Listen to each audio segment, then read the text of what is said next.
Welcome back, everyone. We're glad to have you return here to the final stretch of Tech Summit 2017. We hope that you had a good time last night. And I'm pleased to introduce to you our final keynote, Mr. Keith McIntosh. Mr. McIntosh is the Vice President for Information Services and the Chief Information Officer at the University of Richmond.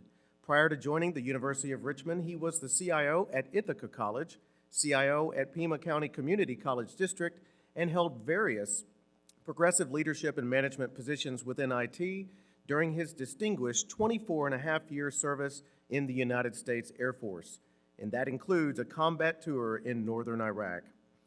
Keith holds an MBA degree from Trident University International and a BS from Bellevue University. Keith is active in many organizations, including the Leading Change Institute, Center for Higher Education Chief Information Officer Studies, Leadership Board for CIOs, National Association of College and University Business Officers Board, and many others. Please join me in giving a very respectful welcome to Mr. Keith McIntosh. Thank you very much. Thank you. Okay, good morning. All right, we're going to do this again. I was raised in a Baptist church. I know there's got to be some Baptists in Texas, right? All right, so I'm going to pretend I just walked back up on stage. I'm going to say, good morning. All right, let the church say amen. We're all right now. Okay, we're going to get started. All right, so I'm going to probably move around a bit. You know, there's some pieces of my presentation where I need to remember what I'm going to say, and there's the other pieces I'm just going to talk to you. I hope that's okay. We'll spend about 45, 50 minutes together, and hopefully when we get done, you'll feel inspired to become a leader and do different things because I told you so. That was funny. Never mind. Okay, we're going to wake you guys up here in a minute. So first off, I want to say thank you for inviting me to come be the keynote speaker, closing keynote speaker. It's really a thrill for me to be here in the heart of Texas. I used to be stationed at Fort Hood, so I used to live in Texas for a little bit. Howdy, Killeen, where were you? Killeen, Harker Heights, Copper's Cove, where are you at? There you go, so you know what I'm talking about. But what was the nickname for that area? I think it was called the Armpit. That's what we used to call it, right? The Armpit of Texas. My jokes are falling flat, Adam. I don't know what's going to go on today. So a couple things. I want to thank the organizing committee. I want to thank the track chairs. I want to thank Adam for inviting me here. Where's Julie? Is Julie in the house? Is she around? Julie has been fantastic. She was very patient with me, very persistent, kept emailing me about, you need to turn this in, you need to get this done, and she's been very helpful to me, so I want to pass a special shout out to her. And, I'm here. A lot of people, when I met folks throughout the journey so far, they said, Mac, how did a guy from Virginia end up being closing keynote speaker? Well, it's because I met a gentleman back in 2013, Adam, I think all of you know, at the EDUCAUSE Institute Management Program. And I don't know, it might have been something I said or did that gave him some belief that I might be a decent guy to come speak with you this afternoon. So thank you, Adam. Appreciate that. So, a couple things. I had an opportunity to spend time in a couple of the tracks we have here, and I think it's fantastic that we come together as IT professionals to talk about what we do and what we contribute to the university and what the academic mission. But the reason why I'm going to be here speaking with you for the next 45 minutes is to talk about leadership, okay? And in specific, something that's near and dear to me, my leadership style, is relationships, having relationships and how impactful they can be to your professional career, okay? And before we start off, I want to tell you why I'm passionate about relationships in leadership. So if you don't mind, I'm going to take you down a story for me as a child coming up to sort of around 2010. So you see a couple pictures up here, two good-looking African-American men, right? Aren't they good-looking men? Come on, guys.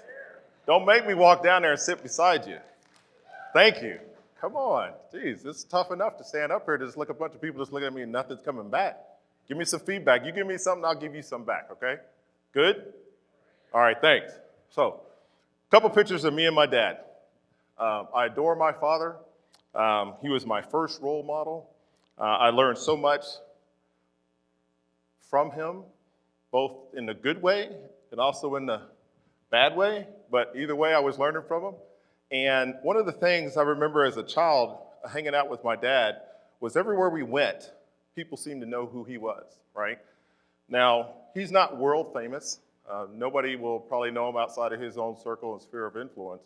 But one of the things I noticed as I was growing up was how many people connected with him.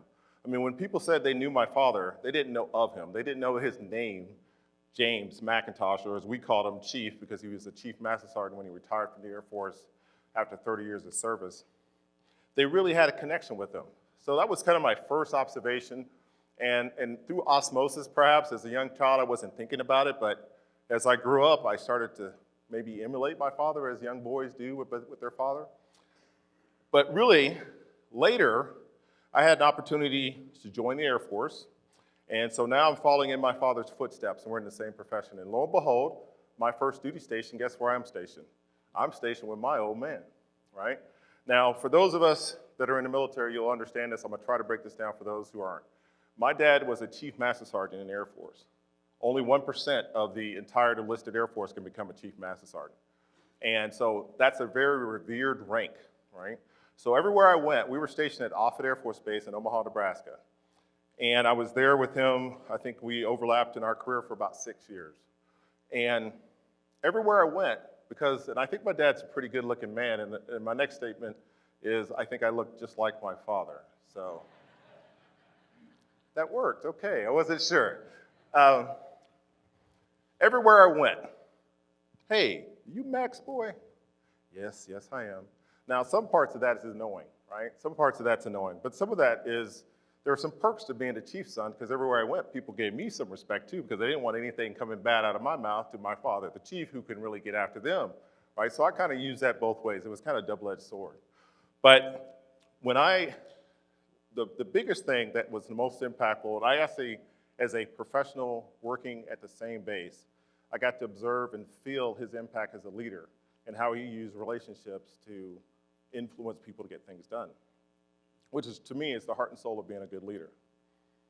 But when my dad passed away in 2010, that's when it really lit up for me. I mean, because I was a young man then, and I was kind of on my way up, and I was learning about leadership. But when he passed in 2010, I was just at the precipice of becoming a chief information officer in higher education. I had gone through 24 and a half years in the Air Force, so I had a lot of experience with leadership, training, and so I felt like I had a deeper appreciation for how tough it is to be a leader. But in 2010, my dad passed away. And when he passed away, let me go back a little bit. Let me tell you a little bit about my father. He grew up in a small town in southeast Kansas called Coffeyville. Really, really small town, about 10,000 people. And it's in that town where he met my mother, Mary. And him and Mary had me and my younger sister, Cheryl. She's about 6 years younger than me. But then later on in life, my dad and my mom split up, unfortunately. And then he met, while we were stationed at Offutt Air Force Base together, he met another young lady named Janet. Janet is 1 year older than me. Dad and Janet got married. Go Dad, right? I mean, I'm thinking of, that's my genetics. If Dad can pull a girl my age, that's outstanding.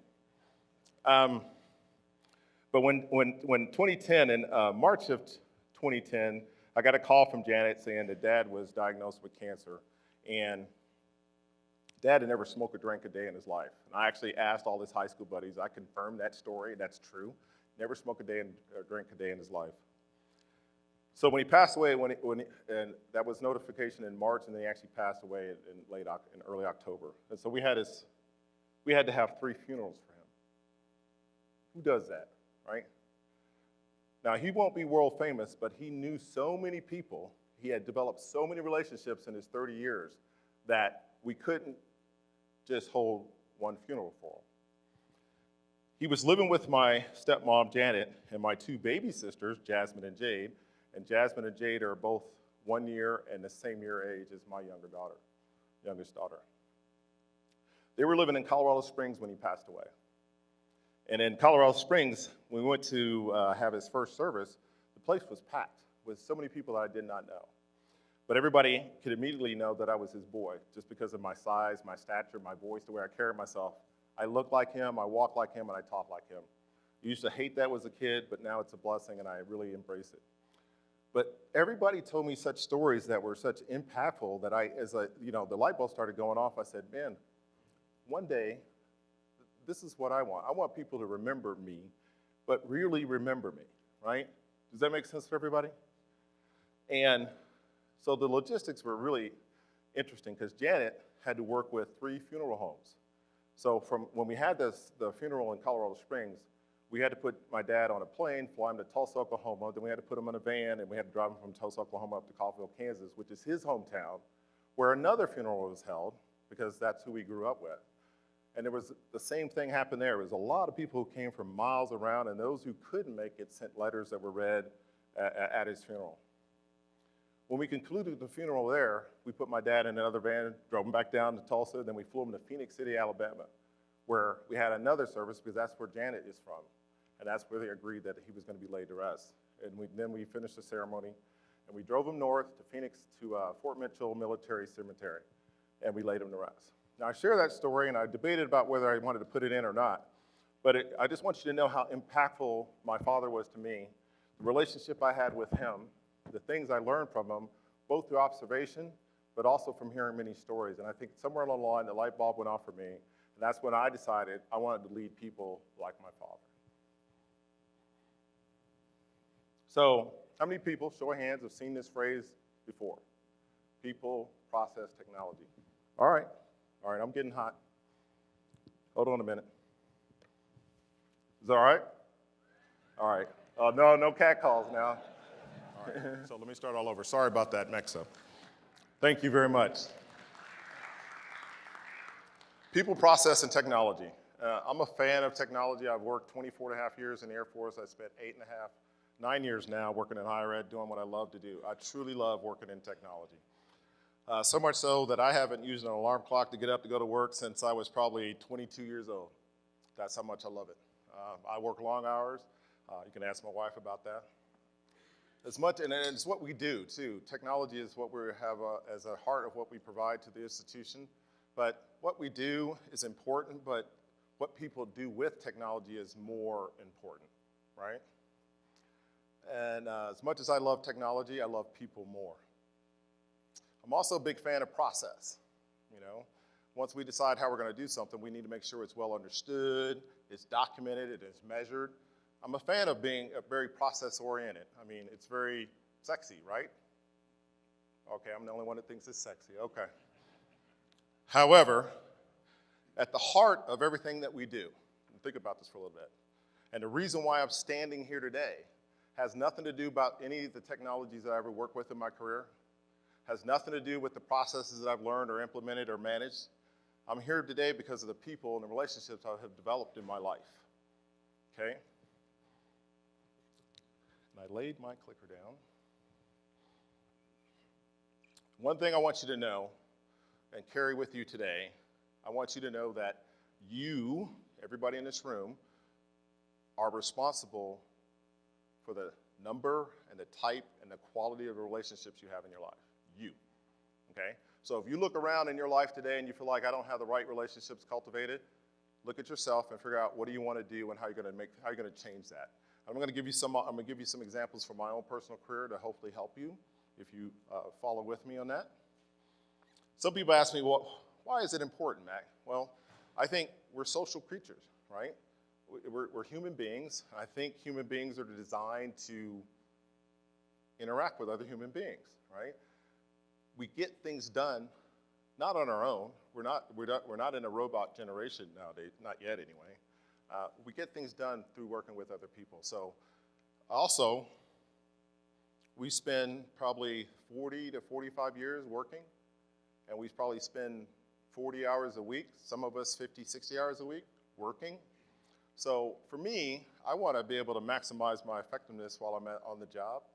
So I felt like for me, I learned early on that to do that, I really need to know and understand how to work with people, how to get along with people, how to have relations with people. Because once you have really good relationships with people, things move quicker, things are much more efficient, and things are much more effective.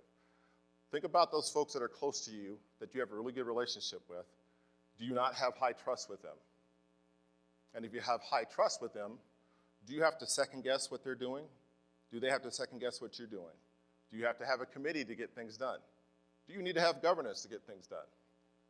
So these are the reasons why I feel like relationships are extremely important. 3 things I want you to take away that I think are critical. First, it is through relationships that you get access to things. You heard in my bio some of the things that I'm involved with, and I'm going to talk about some of those a little bit later, but each and every one of those happened through a relationship. Heck, hypothetically, through a relationship, you might be invited to be a keynote speaker one day. That was a funny joke, and it didn't get anybody. All right. Second is career growth and professional development. I strongly encourage you to expand your network of people and relationships you have so you can grow as a professional.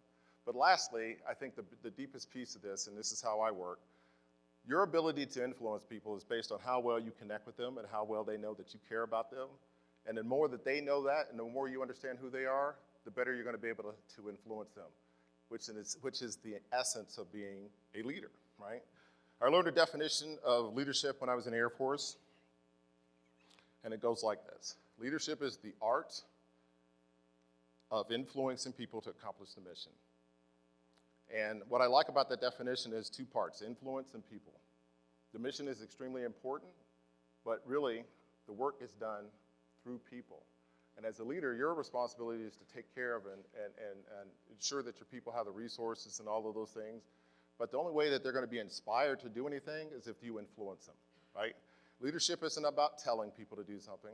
It's not about forcing somebody to do something. It's not about micromanaging. It's about influence, right? And at the heart of influence is relationships. So I was recently, as you guys know, I'm on the leadership board for Chief Information Officers, and through their research and publications, they found that the number one way for CIOs, and those of us, and I think this applies for different levels of IT, that the number one thing for professional development is peer relationships. While I was at Ithaca College, I had the opportunity to work with this gentleman, Wade Pickren. He is the director of the Center for Faculty Excellence, but he also does a lot of research on the side. And one of the things he and his collaborative were working on was trying to understand how to be successful in academia. And you can see this quote from him here, that they feel like relationships are the foundation for successful work in academia. In 2014, December, the UK's organization, JISC, which is the sister organization of EDUCAUSE, and EDUCAUSE convened 5 leaders from the United States, 5 IT leaders from the UK.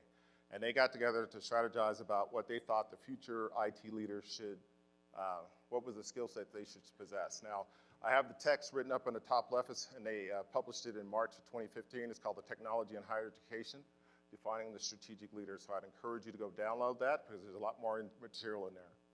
What I like about this model, which depicts what they're talking about at the heart and soul of it, the higher you rise in your leadership within IT, the more you need to think about being a strategist, okay? I'm not going to talk too much about that for right now. The inner circle, you'll see trusted advisor, you'll see visionary, and you'll see relationship builder. Trusted advisor obviously is talking about you need to be able to build a capacity of trust with other folks around the institution, and the best way to do that is to get things done. Do what you're going to say and say what you're going to do. Say what you're going to do and do what you're going to say. Did I say that right? Sorry. And visionary. The first thing when I go interview, and I've had a lot of practice in the last couple of years, is like, what's your vision, right? You need to be able to quickly, as a leader, articulate where you want to go, and then be able to inspire others to get with that program, right? And if you look back and you're laying out a vision, and you're strategizing, but you look behind you and nobody's following you, you're probably not a leader, okay? You're not influencing people. So these are things you need to work on. The heart and soul of what I wanted to share this with you, though, is relationship building. This is the most important piece. These 3 work together. These 3 will always be used quite often. I think I'm in this space almost every day. The 6 outer rings are things that you will be dealing with as a leader at some point in your career. They don't happen that often, but the 3 inner ones will. They're probably the most challenging thing to do. They're going to be difficult to learn. They're going to take time. So I would encourage you, if you have aspirations, even in where you're at in your current position, or you have aspirations to rise up in your leadership, to learn these 3 and start practicing them now. So who should you have relationships with? So I'm going to stop here just a little bit. I think Everybody I come into contact with is a possibility for me to have a relationship with. Now, that's not always feasible to have deep relationships with folks, and I'm going to talk about some specific relationships you should have. But I'm going to talk about some of these pictures up here just for a little bit. Now, when I came into higher education, I retired from the Air Force after 24 and a half years. I was stationed at Davis-Monthan Air Force Base in Tucson, Arizona. And I remember when I was retiring, my wife, I love her, Penny. I'm going to show you. She's right there in the, right there. That's my girl. That's my ride or die chick. Anybody know what ride or die means? All right, that's my ride or die girl, right? She's been with me when I only had 2 pennies to scratch. And so she's been with me the whole way, and I'm up here because of her, really am. But in the bottom left-hand corner, when I retired from the Air Force, and I talked about my wife, Penny, because when I retired, my wife, I couldn't talk about my job to my wife because I worked in classified material. She knew I worked in technology, and that was about it. So I remember when I came back from Iraq to tour, I said, hey, honey, I think I'm at the end of my journey. I want to retire. Not sure what I'm going to do next, but I think I'm feeling this shift, and I want to get ready to get out of the military. And she said, okay. And then I think it was like 2 days later, I got an email at work. Would you be able to do this job? And I was like, what was funny about it, because she didn't know anything about what I really did, but that job was spot on me. And so I applied for that job. I did 1 interview after I got out of the Air Force, and I got that job. And my first supervisor was this gentleman down here in the bottom, Mr. Kirk Kelly.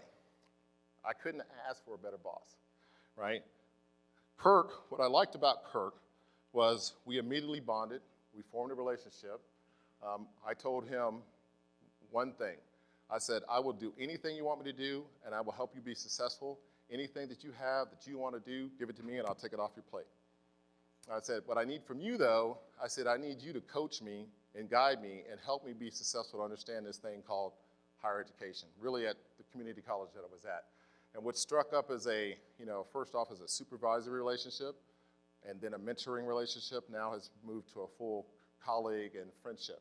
And I couldn't have asked, if I was to lay down and think about it, I was thinking about it this morning, what type of supervisor I want, I couldn't have come up with one better than Kirk Kelly. And it's my relationship with him that helped me be successful at Pima Community College, which allowed me to eventually become a CIO at the same institution. Upper left-hand corner, talk a little bit about these 3 gentlemen. There's not that many African-American CIOs in the United States, right? Anybody agree?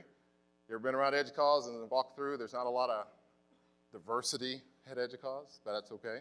I'm working on that. So you'll see some things coming out from me and a couple of my colleagues. When I was at New York at Ithaca College, one of my best buddies in higher education is Mr. Michael Cato. Michael is the gentleman on the far left. Michael is the CIO at Vassar. And when Dr. Simeon Adenu was selected to be a CIO, I thought, oh my gosh, we have a unicorn. We have 3 African-American CIOs in the same state, so we have to get together. So we went up to SUNY Albany and we took this picture together. And I'm still close with both of those gentlemen. Bottom right, I'm just going to talk about this woman for a little bit. Near and dear, Kathy Monday. I'm the CIO at the University of Richmond right now. She was my predecessor, right? Some of you heard that I served on the EDUCAUSE Institute. I did that for 2 years. That's where I met Adam. And the EDUCAUSE Institute Management Program, when I was a part of it, met every 6 months. We were together for about 5 to 6 days. And we always convened with about 7 or 8 faculty members. There were people like me who were higher ed IT leaders around the country. And we also had about 50 to 53 students. Now, through the course of 2 years, meeting with people every 6 months and then having planning calls, you get to know one another. And one of the biggest honors I ever had was at my last time with that group. I was sitting in the back with Kathy. We have a back row, and courses are held in front of us, and those who are facilitating it are up at the front of the room. Those of us who are just waiting for the next time to come around are sitting in the back. I was sitting with Kathy, and Kathy said, you know, Mac, I'm going to retire one day. And I said, oh, okay, yeah. She said, Mac, I think I like who you are as a person. I like how you lead. I like the things you say.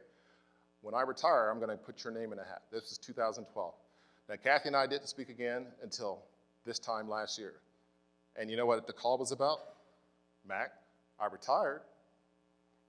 And I gave your name to the search committee, to the president, and to the search firm, right? I am where I am at the University of Richmond because of the relationships that I made with somebody years ago. And I did not have that on my radar. That's the impact and power of relationships. Oh, man, I'm bombing. It was a good idea when I put it together.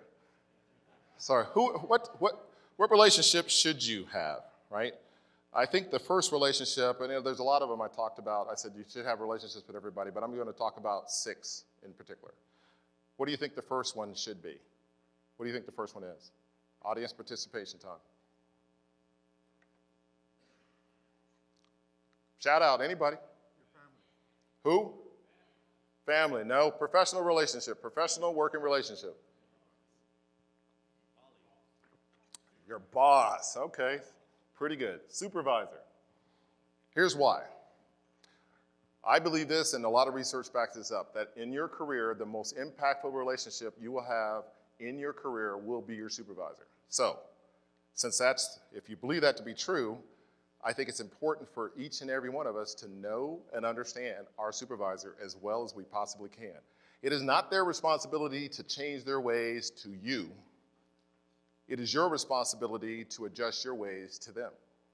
Know what they like, know how they like to receive information, know as much as you can so you can be there to support your supervisor so they're going to be the best they can be. Now, if you have a really good supervisor, perhaps they're doing the same thing for you, and I hope that's the case. Things like giving you good feedback, giving you the resources and support you need, making sure that they are championing you so when there's opportunities, you will be lifted up, right? It's a mutual beneficial relationship, and it's an important one for you, so I'd encourage you to really cultivate your relationship with your supervisor. I've been very fortunate to have great supervisors in my career, but I also have had some pretty, not so good ones, and I still keep that same mantra no matter who I'm with, right? It's my responsibility to understand them and adjust, okay? Next, superiors. And what I mean by this, these are folks that are at the same level as your supervisor. They are superior to you, but you don't work for them. And here's why I think you need to have superiors as part of those relationships you should cultivate. Because as a leader, the more you grow up, the more you need to think broader, right? When you get to my level, it's less about anything with technology, and it's more about understanding what's happening around the institution. So as early as you possibly can, I would encourage you to understand what's happening around the rest of the institution. And the best way to do that is start connecting with people that are senior leaders, and the best ones to start with are at your supervisor's level. They should already have a relationship with them, and you need to get one too, because it'll help you both in the short term and the long term. In the short term, it'll help you be more effective to support your supervisor, and in the long term, you're gonna grow and develop in your understanding of what the higher ed or the academic mission. Next are your colleagues. And I'm gonna stop here just a little bit. One of the things I did when I came into higher education in 2008, and I found out about EDUCAUSE, I was so happy because I said, okay, I'm gonna go hustle EDUCAUSE as much as possible. Folks who know me know I come to EDUCAUSE with probably 100 business cards that I leave with. I get rid of all of mine, and I come home with about 100, right? Why do I do that? Because I feel like I wanna learn as much as I possibly can while I'm in this career field called higher ed IT. And I think there are really, really smart people just like you in the room. And I guarantee you there's gonna be something I'm gonna face in my higher ed career that I'm gonna struggle with. And if I have a relationship with somebody somewhere that knows how to do that, if I have a true relationship, I can give that person a call. Hey, I'm struggling. I'm about to do this. Can you help me out, right? That's why it's important to me. Subordinates. These are the people that you're privileged to supervise. Now, I'm gonna say some things here. I hope it doesn't offend anybody. When I came into higher education, one of the things I've learned, and I still kind of feel this way, I know I'm being recorded, so this might be the last time I speak publicly. I think higher education does a poor job of training people to move in to be a supervisor. Why do I say that? I think what ends up happening is people advance at a certain level, and then eventually we want to pay them more, so we put them in some role or responsibility that they're not qualified to do. But that's the only way to pay them more, right? And I guess that's okay, and I understand that, but if you're gonna do that, train and equip that person to be the best supervisor they can be. I spend a lot of time when I come into an organization trying to assess my people that are at supervisory level and really trying to do the best I can to train and educate and mentor them and what I think a good supervisor is about. I think the biggest responsibility you have is when you have people entrusted to you, their careers, their lives, their hopes and their dreams, right? And as we said, the supervisor is the most impactful relationship that you'll have in your career. So if you are a supervisor, take that seriously, all right? Learn as much as you possibly can. Seek feedback so you know how to do it better, okay? Two other ones I'm gonna talk about. I was really pleased to hear my colleagues yesterday on a panel talk about mentorship. Mentoring is huge. If you don't have a mentor, you should get one. Not just one. I would encourage you to get a couple mentors, right?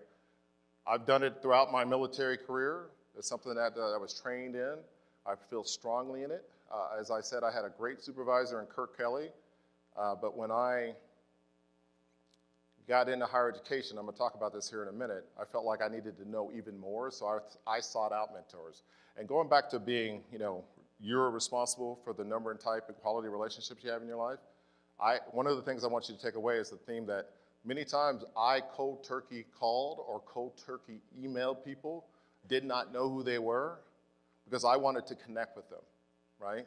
Because I know that I want to grow and learn in my own career, and I encourage you to do the same. But mentors, right, they're extremely valuable, right?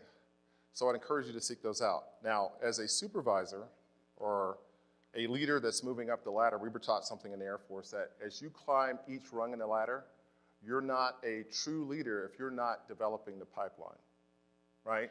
So because of that, that's why I to this day still can take on about 3 mentors from anywhere around the country, mentees from anywhere around the country, excuse me, because I feel that strongly. Part of the legacy I want to leave is when I get to the point where I retire one day, I feel like part of my job and responsibility now that I've gotten to where I want to be is give back to my community.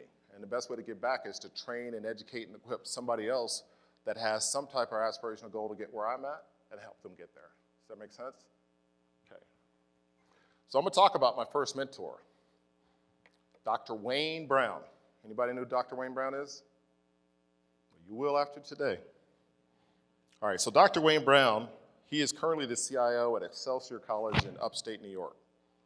Now, when I came out of the military in 2008, Wayne was working as the Vice President for Administration at Johnson County Community College in Kansas City, Kansas. He was also the Chief Information Officer. And when I got out, I told you I had a great setup. I had a good supervisor, I had a good team, I had a good group of colleagues, but I also felt like, and I'm learning things at Pima County Community College District where I was at. I was hired as a Director of Technical Services. But I felt like I needed to have a lot more knowledge about higher education. So I wanted to have somebody that maybe had been through the same circles that I had. And thankfully, we live in an age of Google and LinkedIn, so I was searching for people that I could find an affinity with, and I found Dr. Brown. Dr. Brown is the chairman, and he's the CEO and president of the Center for Higher Education Chief Information Officer Studies 2, or CHEX. And CHEX is a nonprofit organization. I'd encourage you to check it out. Because I'm a board member, I have to say this public service announcement. I used their material quite a bit as I was coming up to help me grow and understand higher education and how to be a leader and some of the things I needed to do. So I'd encourage you to check that out as well. But Wayne, what I liked about it was Wayne is a retired Air Force Lieutenant Colonel. So therefore, he was an Air Force person. I'm an Air Force person. He worked in IT in the Air Force. I worked in IT in the Air Force. He's working at a community college, a large community college system. I'm working at a large community college system. So it was a natural fit to reach out to Wayne. So I didn't know Wayne. I found out his information. I sent him an email. It went something like this. Hello, Dr. Brown. My name is Keith McIntosh. I'm recently retired from the United States Air Force after 24.5 years of service. I'm now working as the Director of Technical Services at Pima County Community College District. I aspire to become a Chief Information Officer one day in higher education, and I see that you are at that position, and I think there's a lot of things that we have an affinity with, and if you don't mind, I would love to chat with you and perhaps have you be my mentor to help me make this transition to higher education. Less than a day later, I got a response back from Dr. Brown, and that started off our relationship. Now, it started off as a mentoring relationship, and I learned a great deal from that man. I have much respect and admiration for him. But most importantly, I want to give back to him. So when I was really honored back in 2012. Now, I met him, and we had a relationship from 2008 to 2012 as a mentor, shortly as a mentor for maybe about a year, and then more of a kind of every once in a while I touch base with him about different things I was struggling with. But he asked me to join his board, which is quite the honor. Then eventually he asked me to chair his board for a couple years, which was even more of an honor. So because of who he was and the fact that he accepted me in and tutored me and mentored me, I felt very obligated or a sense of responsibility to give back to him. Time does fly. All right, that's good. So Wayne and I now have a colleague and a peer relationship, and it's, if I would dare say, a friendship. So I'm gonna tell you a story about this lady, Diane Slasnick. Diane Slasnick was a person, the bottom left-hand picture was my retirement from the Air Force. I was a senior master sergeant in E8. Diane worked for me. She was a tech sergeant. She was in E6. I had 7 stripes. She had 5 stripes for you non-military folks. The highest rank you can make, as I told you in the Air Force, as an enlisted person is chief. I had the opportunity to supervise her for 2 years, from 2006 to 2008. When I met her the first time, I tell you what, I knew right away. I said, this is a bad woman right here. She is sharp, right? I was privileged, like nobody's brother, to say that I was her supervisor. I was challenged to figure out what I could contribute to help her grow and develop. Everything I gave her, she knocked it out of the park. She was super good, right, at everything she did.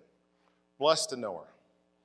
But also, one of the things I noticed about her was she was so good, she was almost a perfectionist, that alienated people around her. And because of that alienation, I felt like that's gonna impact her ability to be a good leader one day. She would admit to being a perfectionist. In the 2 years that I knew her, especially the first year, I really tried to understand who she was as a person. In addition to just being a supervisor and handing out tasks and doing things like that, how she was raised, why she was the way she was, what led to it. And through the time together and the relationship and the trust that we have with one another, she shared a lot of deep things that really impacted her and showed me why she was driven to be such a perfectionist. So through some conversations and some reflection on her own, she decided that she was going to adjust her style. So what you see this picture is here on the right and the one in the middle, Diana eventually made the highest rank. She surpassed me, which I knew she would. I told her that when I met her. And I was extremely proud of her. Every time she made a rank, when she was 5 stripes there, when she made her 6 and her 7th stripe, I was the first person she called. Extreme honor, great relationship I had with her. And we would rejoice together, and we would talk about it, and we'd be like, okay, on to the next one. When she made chief, she called me, and I was so tickled pink. The next thing she said was, I want you to come to my retirement ceremony. I was extremely honored to go to her ceremony. When I got there, Diane sat me down front with her family, and if you can't tell the picture, that's her family and me. And, oh, you figured that out? That was funny to you? Okay. Texas people, I don't know, man. I'm struggling. I mean, I'm gonna have to go back to Virginia and work on it. 2 things about the relationship I have with her. I think that I had a period of time where I was blessed to be her supervisor, and I know she had good supervisors before and after me, but at the retirement ceremony, at the end of the ceremony, it's time-honored tradition where the person who gets promoted gets to get the microphone and speak. And at a person, when they reach the pinnacle as a chief, they reflect back on their career. It's a big deal to get there. And they start talking about people that were impactful in their lives. And I'm just listening along. And then she slows down, pauses, and spends about 4 or 5 minutes with me. I am tearing up with the words that came out of her mouth. I did not know that I had the impact on her life. But she said something like this, and I'll never forget it, that it's because of the things that Sergeant McIntosh said to me that changed me to go down a different path that led to me being where I am today. Right? That was impactful to me. And that relationship is really, really tight. Even after I left being her supervisor, we stayed in touch. When she got married, I was at her wedding. And so when she invited me here, I was happy to go to it. One other time-honored tradition, and I'll move on, is when we make rank in the Air Force, we wear our rank on our sleeves, we have this tradition of pinning on our stripes. Now, for those of you who don't know, meaning you put the stripe, you put 2-sided tape on the back of the stripe, you do the ceremony, you put the tape on, and then you tack it on, right? Now you see that gentleman that's to my left, there's a lady in yellow, and then there's a gentleman to the left. That's Diane's husband. Diane's husband is younger than me, he's bigger than me, and he's an agent for a 3-letter agency. So I am thinking, when it comes to this tradition, it's going to be him or her or somebody, mother or somebody else like that. She tells me that it's going to be her mother on one side and me on the other. Could have knocked me over with a feather. But as I got up, I started looking at him going, I got a decision to make. This is this man's wife, his wife. And I'm going to go up and hit her in the arm. Should I or should I not? What do you think I did? I hit the heck out of her. And then I set my butt down real quick. But this is what Diane says. I should have put this up a little bit earlier. And I think she lives by that model, and she's the epitome of it. Thank you very much. I'm going to probably have to go through some of these. Emotional intelligence. I'm going to go through this a little bit quicker. I'm a fan of emotional intelligence. Some of those who have heard me speak before this will be kind of a repeat. I think the first thing that we need to do as people to understand how to relate to folks is to understand ourselves, right? Our moods, and how our moods affect other people. When I was coming up, I had this idea as a professional that I could walk past, so let me paint it like this. If I was walking down a hallway and I saw two people talking, I would never interrupt them because I was not a part of the conversation. They could be talking about something private. Heck, they could be talking about me. So I would walk right past those people and put my head down and just, because I think I'm being professional, I'm being courteous. What do you think the perception was of me? He is a stuck-up, pompous individual. He doesn't speak to nobody. Well, those of you who know me, that's not who I am. So I was not aware of that until I was made aware of it. And once I was made aware of it, I know I had to make sure that I looked people in the eye when I walked down the highway and smile and speak to them, right? Be aware of how your moods impact other people. Self-regulation, really here. Who's ever worked for a supervisor that lost their cool? How did that make you feel? Did you feel close to him? I know I didn't feel close to him. So here I always think about Bruce Banner and the green guy. Don't be the person that turns from Bruce Banner to the Hulk, okay? Self-motivation, really what I'm saying here is that you are intrinsically motivated for the right reasons. You want to come into work and do a good job because you want to do a good job, not for any other reasons. I'm not up here today, and I'm not in my job and my role as a CIO because I want to make a lot of money or because I want any other thing. I just feel really good about what I do, and I want to do the best thing I can to help whatever institution I'm working with. I'm intrinsically motivated. The next two in the social competence, empathy, social awareness, I think this is extremely, extremely important. Look up, look around, and understand people. Understand what's going on. The more you know your people, the more you'll be able to detect when something's not right in their life, right? The more you know that, the better you can be able to adjust your leadership style to be effective as a leader with them. Does that make sense? And next, social skills, just really learning. We got a baby in the house? All right. Knowing how to work with other people. The other thing is trust. I talked about earlier about when you have a really tight relationship with somebody, you typically have high trust, right? And when you have high trust, things go faster. There's not a lot of checks and balances. The less trust we have, the more checks and balances you have to put in, and the slower things happen. That's when we get this really lethargic movement. Does that make sense to folks? Hope so. So I really want to just talk through Stephen M. R. Covey, who's the son of Stephen Covey. Stephen Covey wrote The 7 Habits of Highly Effective People. Stephen M. R. Covey, his son, wrote The Speed of Trust, and they codified 13 behaviors, whether they're character, competence, or both. Talk straight. Basically what we're saying here is get to the point, be clear, be direct, right? Tell the truth. Demonstrate respect. Really, what I say here is like give respect to get respect. And then in everything you do, show that you care show that you care for people and be genuine doing it. Because if you're not genuine, people will detect it, okay? Create transparency. I think it was a gentleman, Dietz, I can't remember his first name. Is it Brian Dietz in the room? Greg, is that his name? I went to his session and Greg said something about the fact, and I agree with him wholeheartedly, that leaders of the past used to hold on to information like information was a way to lift them up and be powerful. I completely disagree. I mean, whatever I know, I want my team to know because I never know when they're going to run into a situation where they'll need that information.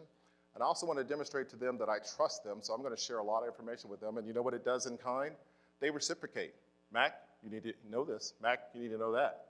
And I'm much much better, much more better, much better as a leader when staff are telling me things. Make sense?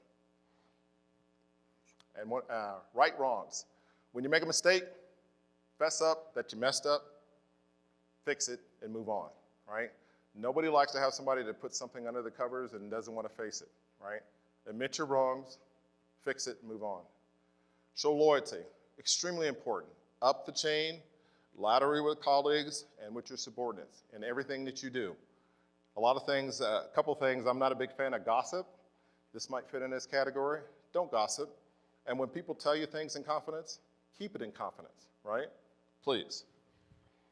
Competence, deliver results. At the end of the day, we have to get stuff done, right?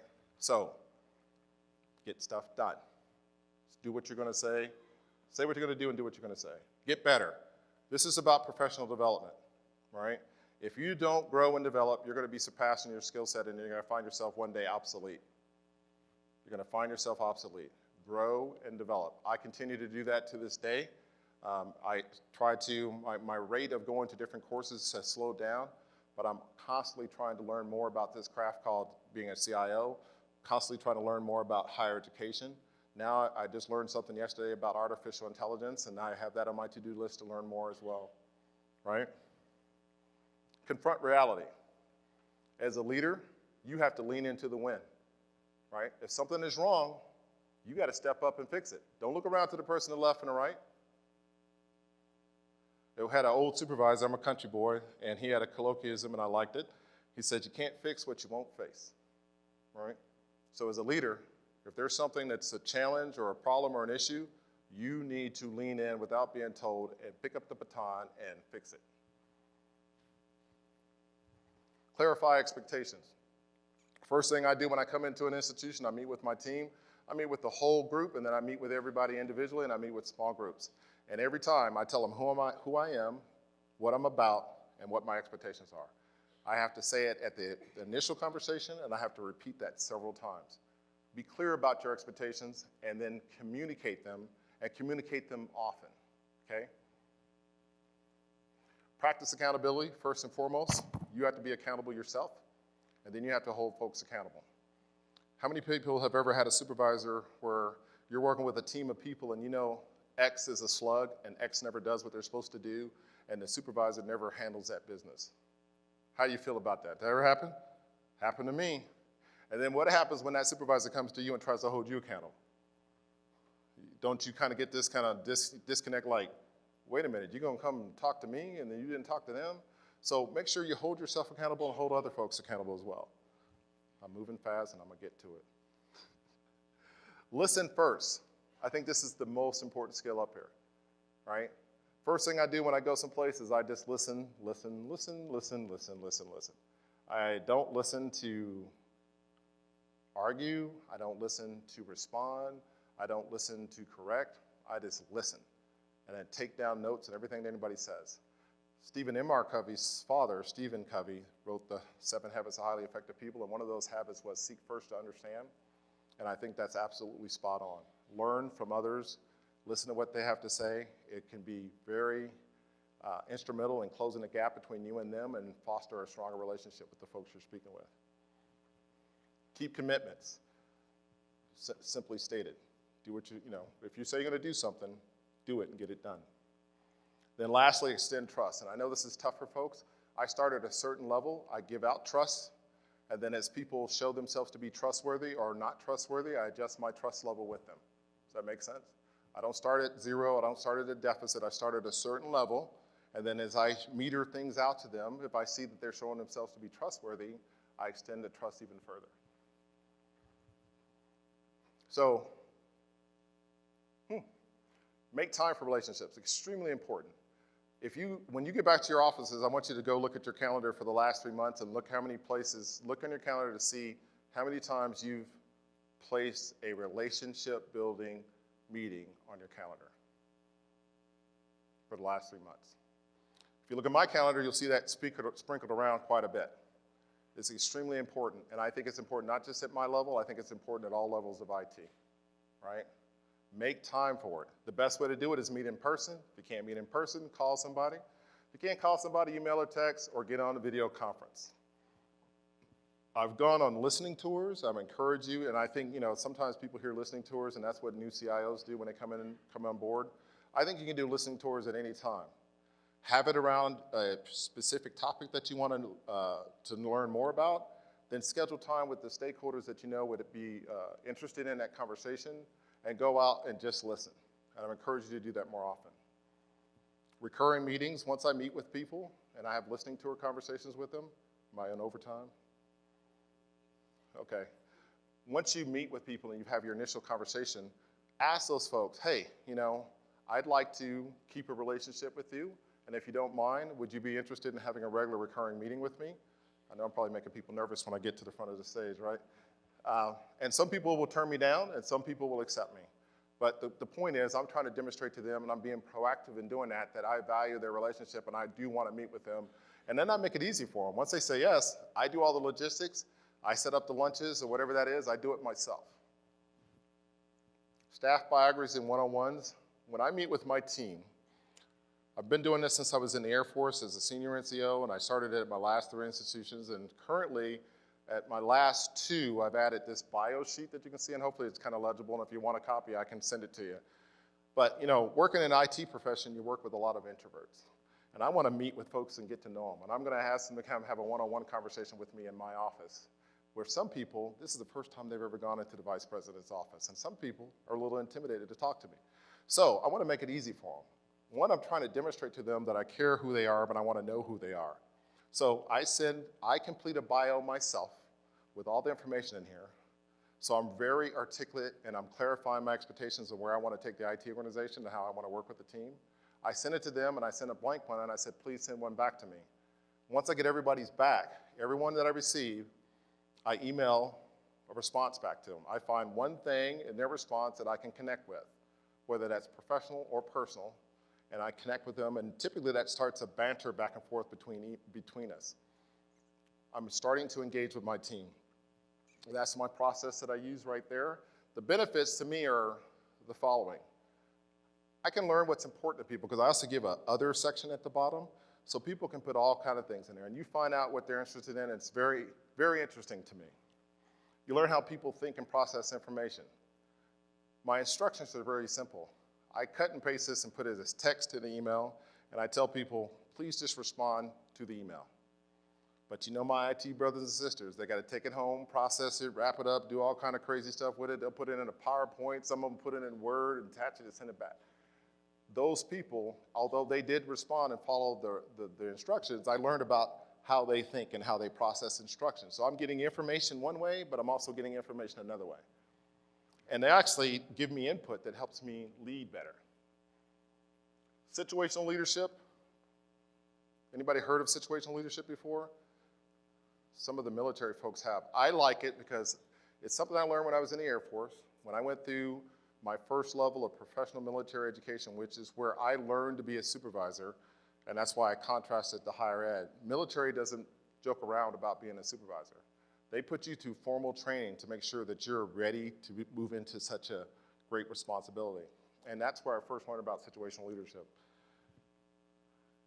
What I like about it, it's got 4 quadrants. I have another slide that's going to kind of summarize this, but basically, any person that you're going to supervise, you need to be able to evaluate their commitment and competence on the tasks that you're asking them, right? As this tasks change, a person's commitment or confidence for the task can be different. And because it's going to be different, you need to adjust how you're going to lead them when you assign whatever task to them or whatever project you're going to work on. So the first thing you need to be able to do is diagnose where are they at. And the way to do that is to talk with your people. You come in the room and you might think, I think you're here. They say, no, I'm here. You have a back and forth and you come to an agreement. I like it because there's flexibility, and you have to be comfortable with the flexibility to be to delegate, support, coach, or direct. And then lastly, partner for performance. Once you start having this dialogue, you need to stay engaged with your staff to make sure that things are going well. It's not that they just go off and they learn or they fail on their own. You need to be a partner with them, and they need to know that and be comfortable with them perhaps making mistakes, but help them grow in that task and be confident and committed. Quick summary, and for the sake of time, I apologize. I'm going to move a little bit further. Quick story, this is Dave Weil. Now, just so you know, I spoke to Diane and I spoke to Dave, and they said it was okay to share their stories. Dave's kind of a similar story. Dave had a rough upbringing, right? When I came to Ithaca College, it was the most challenging job I ever had. When I talked about people, process, and technology, everything was woefully deficient. And I'm having a problem saying that because that's what I said at Ithaca College. Our infrastructure was out of date by a long shot. People were not trained for years, in some cases decades. We had no governance. And all things that I would evaluate in an IT organization, we were way behind. So we had a lot of work to do. But where I started was with the people. Now, the leadership team and the staff had a serious disconnect. The staff told me in their one-on-ones, they thought the leadership team were the good old boys, the men in the ivory tower, and you name it. There was all negative connotations about what they thought about the leadership team. And so as a candidate, I remember coming in and knowing that the infrastructure was poor. I spoke to the team that I was going to assume, and I told the director of the infrastructure that he and I are going to be having a conversation if I'm so lucky to be chosen. And when I started on my first day, he had left the institution the day before, which was a good thing. The next thing was I had a gentleman who was at the latter part of his career, and he retired, and then my information security officer left. So now I had an opportunity to recast a leadership team in the right way, what I felt was valuable. So I was looking for people that had good relationship building. You know, they were smart about what they could do, but they know how to relate with people. Now, I had one holdover, Dave, and everybody kind of put the leaders of this. So I had to do 3-4 months of assessment with Dave, and at the end of my assessment, I found out Dave's a fantastic individual. He's a sharp performer. He's a fantastic leader. Not everybody knew that. Some of the team, the organization, the IT organization was very siloed. Dave was really good at leading his area, but he didn't communicate with the other folks in the other areas, so they didn't know him. So one of the things Dave and I talked about is we need to make sure that we get your leadership skills recognized and have a relationship with people throughout the rest of the IT organization. The other thing, we want to get you recognized throughout the rest of the institution, the entire college. Dave was a candidate for the position, and for whatever reason, he didn't make the finalist level. Now, we had some hard conversations, Dave and I, and eventually, through self-reflection and some direct conversation from me, he adjusted his leadership style. He's a very introverted person, but he started opening up and sharing stories and to connect with people on a different level.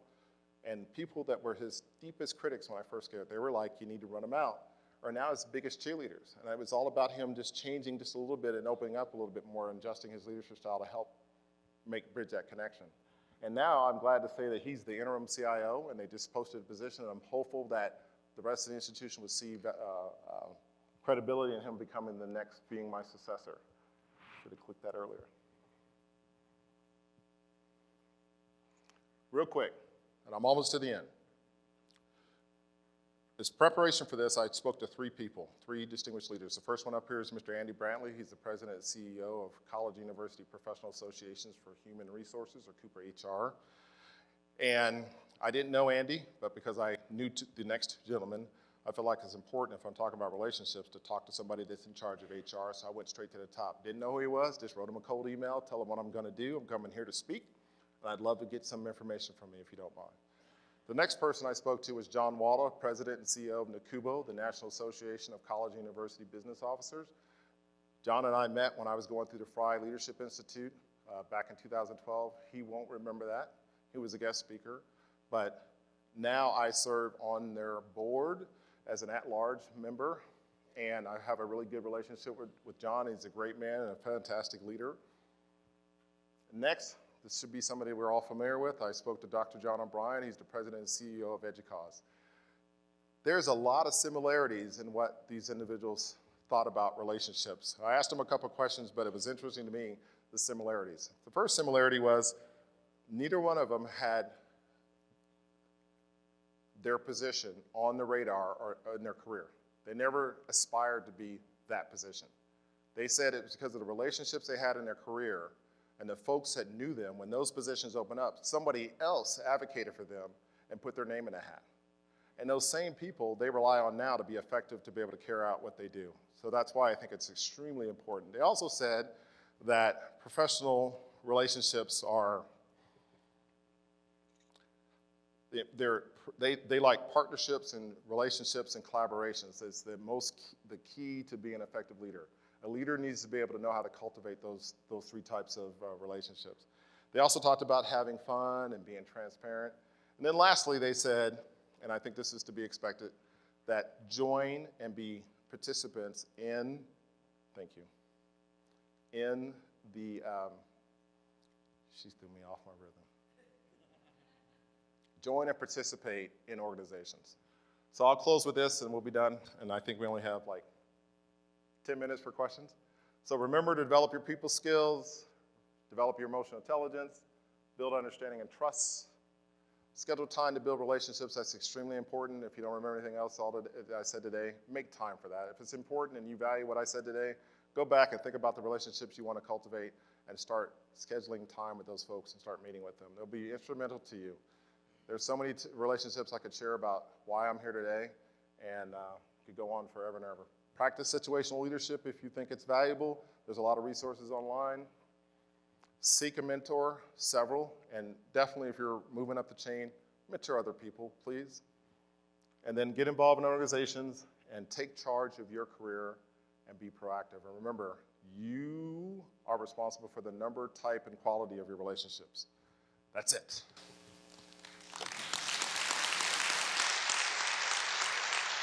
So, I was told, this went a little bit longer than what I expected. I'm sorry about the faux pas and knocking down my microphone, but I'm open to answer any questions you have. So don't be shy. Don't make me walk down, because I'll walk down there. All right, Adam. I figured somebody would.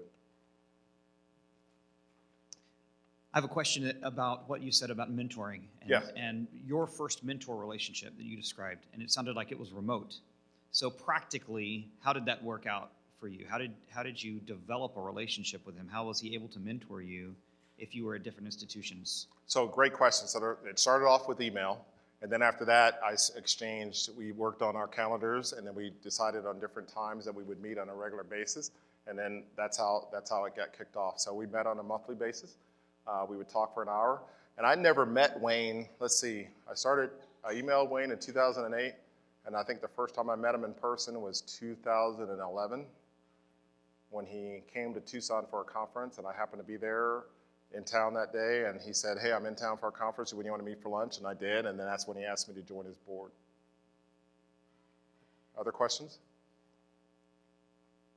I'm getting into obligatories now. Don't ask me a tough one, D. No, go ahead. Go ahead. Okay, so this one will be a little bit challenging. I noticed on your last slide you had no females on that slide. Mm-hmm.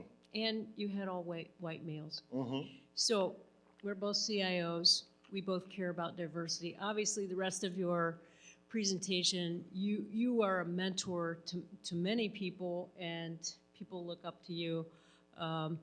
But I had to, I noticed that, and so I was going to ask you about it. Now, you know me, I'm not a person who likes to put checks in check boxes just for the sake of putting a check.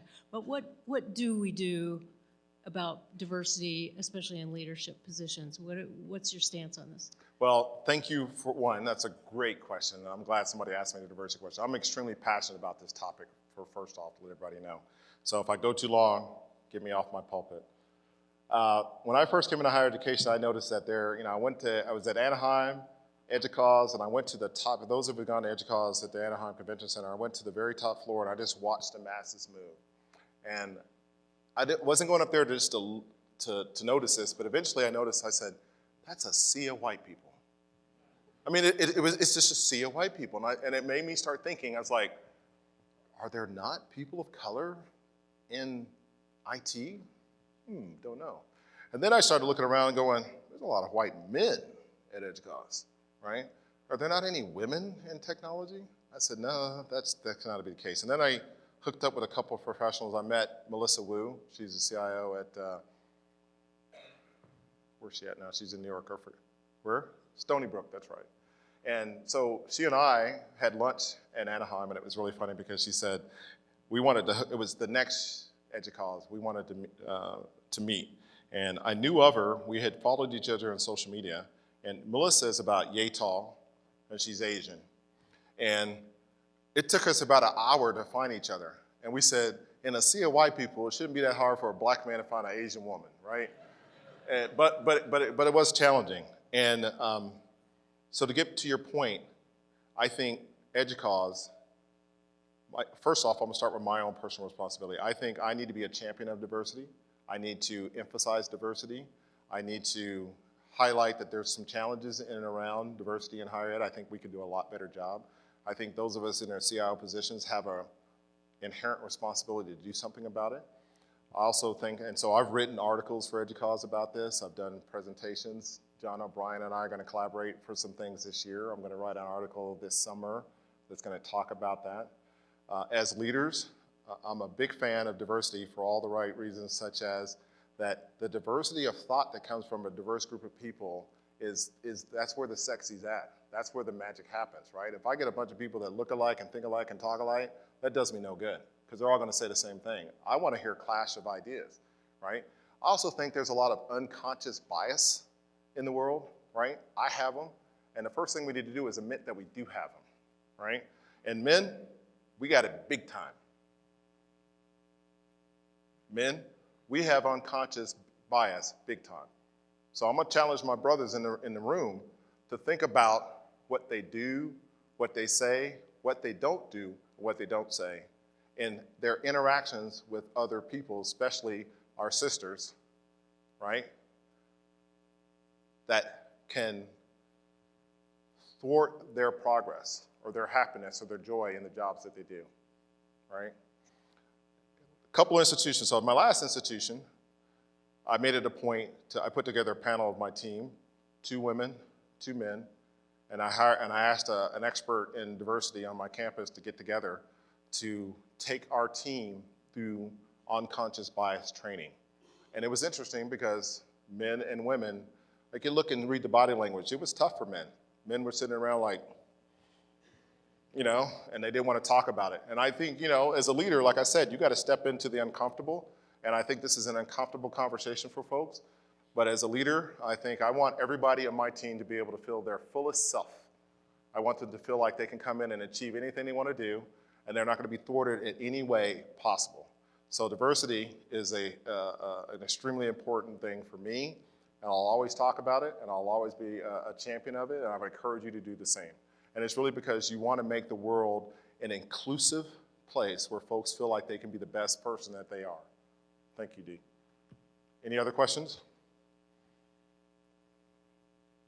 I talked longer than what I thought. Sorry about that. All right, thank you. I enjoyed your speech. I'm glad you stayed awake. And I did stay awake. All right. Thank you. I have a Well, that's the question. joke we had. I said, make sure one person stays awake. I told him it had to be him. You did it. Okay. You talked about your transition after being in the military for 24 plus years. Yep. The mission there was as a warfighter, right? And then the transition to higher education, now the mission is education. Talk a little bit about that transformation that you had. Okay, will do. Thank you. I've had that question asked of me before. So the mission of the military is to train, fight, and win wars. I mean, there's no way to look. I mean, I don't know what people's stance is about having a military. Being very blessed, my father served in the Air Force, so I got the chance to travel around the world to see different countries and nationalities. I chose that profession. When I chose it, I think I didn't choose it for the altruistic, patriotic reason. I just needed a job. But over the course of time, that changed, and I bleed blue. I love the military. It had a lot of structure. I'm a Virgo. My wife will tell you I like structure, right? So I felt like I was in home and in heaven. But really, there's a lot of parallels. There's differences in the culture. No, don't get me wrong, but there's a lot of parallels. And I like it because I feel like I'm doing a public good. So in the military, I was serving my country. And I think when I come over to higher education, it's not the same magnitude of serving my country, but it's still something of the same thrust for me, that I'm doing public good. The cultures are different. So for some of the things I've noticed as differences is that the openness of higher ed and all the committees and the slowness, and it was mentors that helped me understand faculty, We didn't have that in the military, so that was a big difference. And I think both my supervisor and people like Dr. Wayne Brown were very instrumental in helping me make that transition. I will say this, the military, I'm very blessed and very thankful for the years of leadership and development that I received, because I think those skills that he taught me as a leader are transferable to anything that you do, and anything after that is your ability to adjust your leadership style to the culture you're in. So that was the biggest thing that I had to do. Great question. Anybody else? That it? Thank you.